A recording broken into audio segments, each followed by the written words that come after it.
This is a unique talk show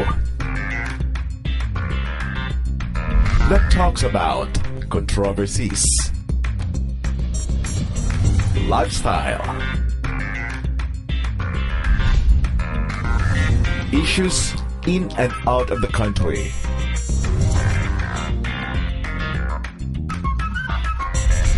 This is Let's Talk.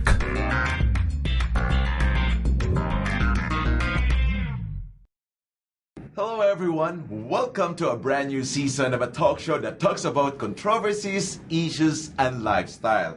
Ako po si Derick Gonzales at this week nga po sa ating season opener po ay isang magandang pribilehiyo. It is also I'm great honored na ang ating bisita sa linggong ito ay ito ay kumbaga respetadong na tao at hindi lang at dahil nga po ang pag-uusapan natin ay isang movement na binuo ng kasama nga po siya at ang mga tao na nire-respeto, may paninindigan at kumbaga ay talagang naniniwala sa tamang sinasabi nating good governance. At kung ano yan ang inyong pakakatukan.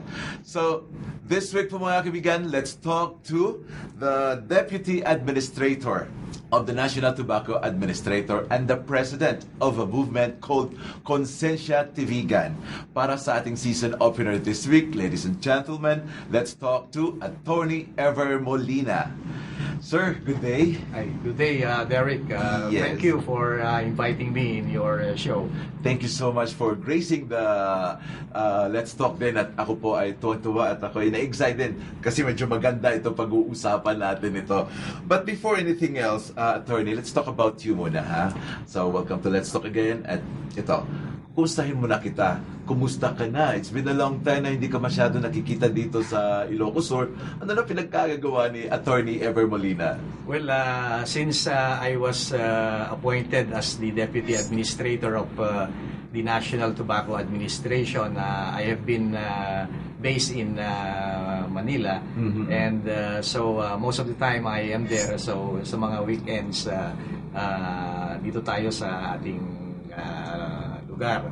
So Manila based, our office is in Quezon City, but we have branches around regions 1 and 2. Talking about the office, di ba? Sorry pala, it's administration. Sabi ko kasi kanina authority. So it's the National Tobacco Administration. Kailan ka nag-take ng office? Kailan ka nag-umpisa as the Deputy Administrator ng NTA? Anong year to? This was in 2010, November 2010. And since then up to now, I am with the National Tobacco Administration. Yes, it's a good office. At let's talk about the National Tobacco Administration since you're the deputy. What do you do? Anong ginagawa mo doon? Kayo ba ang nag-aano ng presyo ng tobacco? What do you do? Well, right now I am in charge of the regulation department. We have a department there called the Regulation Department. We have a manager, but we oversee the operations of the branches, in particular when it comes to the trading rules and regulations and for the requirements for importation and exportation of tobacco and tobacco products.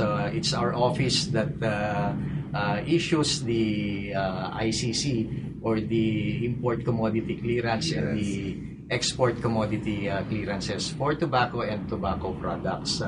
So that is what we do in the National Tobacco Administration. Your office. So yung para bang hindi niyo na masyado yung sa mga plantation o sa farmers, hindi na masyado sa inyo yun?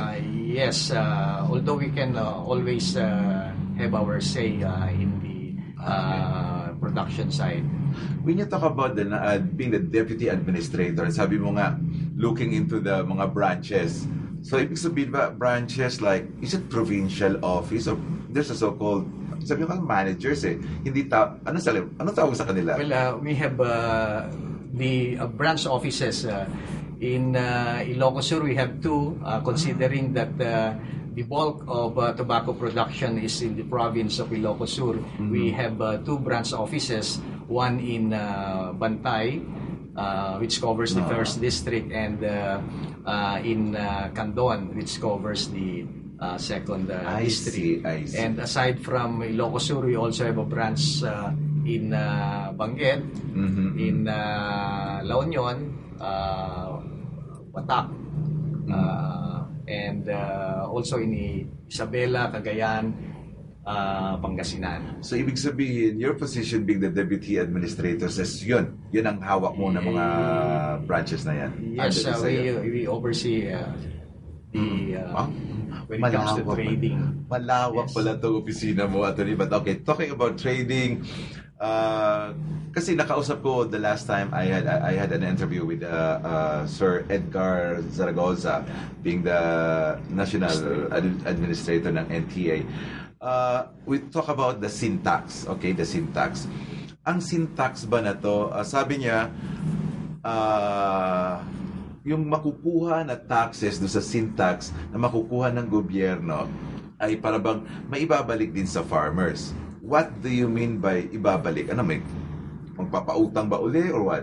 Well, there is a provision in the proposed provision in that bill to increase the rates of taxes of cigarettes.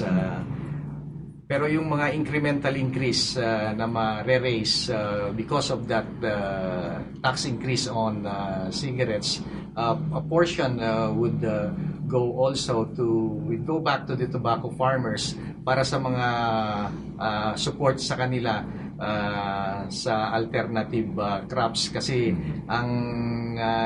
it is envisioned that syempre baka maapektuhan yung mga farmers, so as a safety measure, safety net din, may mga provision doon na mapupunta rin sa mga tobacco farmers for alternative livelihood and crops. Aside of course from yung mapupunta sa mga health, kasi yun yung purpose of the law.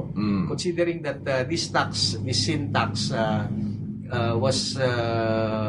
it came about because of a treaty. Meron tayo kasing yung WHO, the World Health Organization, FCTC, the Framework Convention on Tobacco Control, which is an international treaty which the Philippine government had, through the Senate of the Republic, had ratified. So we are part of that. And one of the provisions there is really to increase taxes of cigarettes for the purpose of to stop smoking. Not to limit to para mapakonti yung smokers. Yun yung purpose of that health treaty. I see. So it is that within that framework that this syntax came about. Yeah, sige. Attorney, diyan ka muna ha. And then sa pagbabalik natin, additional question lang din sa syntax, and then let's move on to the movement ng Konsensya to Vigan. Diyan ka lang muna. Yan po mga kaibigan, pasada pa lang, umpisa pa lang po yan, together with Attorney Molina. Sa pagbabalik natin ay marami pa tayong pag-uusapan sa season opener po ng Let's Talk. Magbabalik po kami.